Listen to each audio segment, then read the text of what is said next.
At the very outset, I thank all of you. Before I begin this small talk of mine, I will start with a very thought-provoking question. Question doesn't mean to you, it to me, and to everybody in the universe. The resources that we consume now, yesterday, and tomorrow, daily, every minute, air, water, oil, gas, forest, food, will they be available to us forever? We cannot expect an answer, but I'm sure this is a very thought-provoking question. What happens when they get exhausted? Have we ever spent a minute or two to know what happens when they don't exist anymore? Where shall we go? What happens when there is water scarcity? What happens when there is oil not available, which is happening throughout the world? The reality is very, very sobering. It is not a question that one should put oneself to be afraid of this.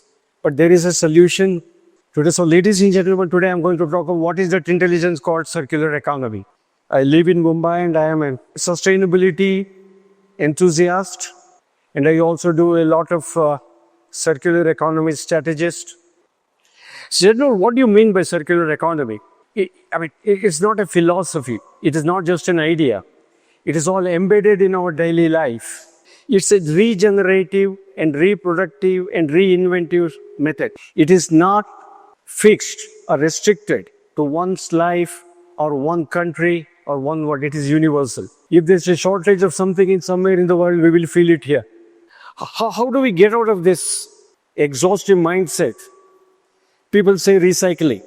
Recycling of glass, recycling of clothes, recycling of plastics, which is the most dangerous thing in the world today. You go to any ocean, you can't swim, at least in India. In Mumbai, where I live, I have seen. Recycling is the only solution. Well, not necessary. Recycling is an afterthought. When I mean by afterthought, it has been in our philosophy.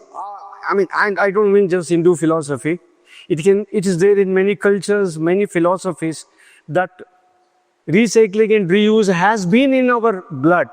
Our father, grandfather, our family, all of us. Even Egyptians used to do it, not just Hindu philosophy. But me being from India and into Hindu, I know it is being used for many, many years. All of us have heard, particularly in Hindu philosophy, what is samsara. Samsara is not just one family. It is universe. This is universal product preservation. Samsara cannot be allowed to end. It will have to continue by natural resources preservation. And if all of us know that, even in Upanishad, it says, I may have to read it here, Ishvavasyam idam sarvam. What does it mean? All that is there in the world today is pervaded by the divine. We didn't create, right? So we have no right to exhaust. Tell me, the earth is not a lifeless, motionless, one commodity somewhere. It's a living system. We, none of us, okay, at least from me, at my age or elders, we didn't borrow it from our ancestors. We didn't entitle it to take from our ancestors. On the contrary, we borrowed it from our next generation. So it is our duty and imperative that we give it back to this generation with interest. With interest means in a better way than it was taken from them. We can't destroy the earth today because of your greed for consumption. Down the line I will talk, our great father of the nation once said, earth fulfills the need of every human being, but it doesn't fulfill the greed of everybody. Needs are fulfilled, but not the greed. Somewhere we have forgotten that.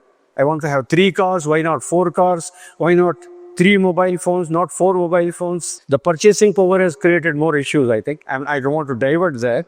And also, our great Indian poet, Nobel laureate Rabindranath, who talked of village independence. Today, villages are depending heavily on the city for their existence because we have taken everything away from the village. So Rabindranath Tagore talked long back, what is decentralization of villages. And Mahatma Gandhi spoke of Swaraj. Which Swaraj? Villages Swaraj. Make the villages self-sufficient, self-conscious, self-dependent. You don't take away all the resources from the village, whether it's the space, me being from a place where every inch is so badly fought for, or the water. What they spoke is not today, maybe 100 years back, but we are not even able to follow that today. We still continue to destroy. I'm sure some of you from Mumbai, I keep talking Mumbai, because in a meaty river, I mean, you can't visit. In Mahim, you would have seen that. It's impossible. I stay near to Juhu. I know what is the status of Juhu Beach. So-called celebrities stay around that. Okay? Anyway, what is the benefit of circular economy? Why do we need it? Circular economy puts back everything to the nature so that you are not exploiting the nature again and again and again. You are not mining it again and again. The moment you start mining for the virgin materials, then your whole atmosphere pollution starts. A circular economy is not just for products, it's also for services. That's why they say don't sell the product. Some of you from IT, sell the services. Let there be one product. Deliver the services. Where services is supposed to be less pollutant. Though there can be a big debate on 10-minute delivery, how much pollution is causing. But what is important in circular economy is it regenerates the material. You take circular economy in construction industry, the debris, I've been very heavily involved, they convert it into bricks. Textile recycling. You can't throw the textile after use. We all have that. I mean, young generation. After every year, they want a new phone and a new shirt. I'm sure Adidas will be happy. Reliance will be happy, but who is unhappy? I mean, leather recycling. I mean, I keep getting involved with them. Electronic recycling. Some of the videos, if you see what is happening in Noida, where I used to work once, how electronic recycling happens, it will be a shock of your life. Most important is, I was talking to one of my colleagues yesterday, is the international supply chain. What is shortage in India need not be a shortage in Africa. So when you have a collaborative method, what you do is, what you have waste here can be transferred to Africa for their manufacturing. For example, pet flakes, we import, whereas Africa may need something. Southeast Asia needs something else from us. We may import something from there. So the material keeps in the loop. It is international supply chain, collaborative exercise. So there is no mining either in Africa or in India or in Malaysia or in Canada. Today in electronic waste recycling, the maximum material is in demand from India because we are throwing it. Who is taking it? And what is there in electronic recycling? If some of the young guys, you will know it better, is nothing but precious metals, virgin metals, rare earth. In order to make new phone, you will have to go for silica. Where do you get silica from? So the advantages of circular economy is immense. Well, today I'm not wearing, at least 50% of my shirt pant is recycled textile. It's not bad. It's as good as any new material. But there are certain challenges we are facing in India, elsewhere. Legislation. Where is the legislation today for somebody to practice principle or idea of closed loop? There is no incentive. I mean, the government has to incentivize. You set up an industry, I will give you tax benefit. I will give you some frees. It was not happening. Another is, we all know it from generations, grandfather, grandmother, we all use hand. I mean, today everywhere you said, don't use plastic, use cloth bag. Do you think we didn't know it? How many years we are using cloth bag? Years and years and years. Our ancestors knew what is circular economy then. Or we keep reusing the jars. We didn't throw it. But today, it's more of a fashion statement, not to use. So we need a government to tell us, don't use plastic bag.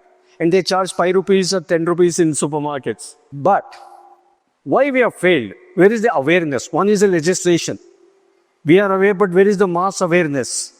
I mean, I saw it in Japan. The curriculum at a very young age, they talk of environmental. Don't use the word engineering. That's fine.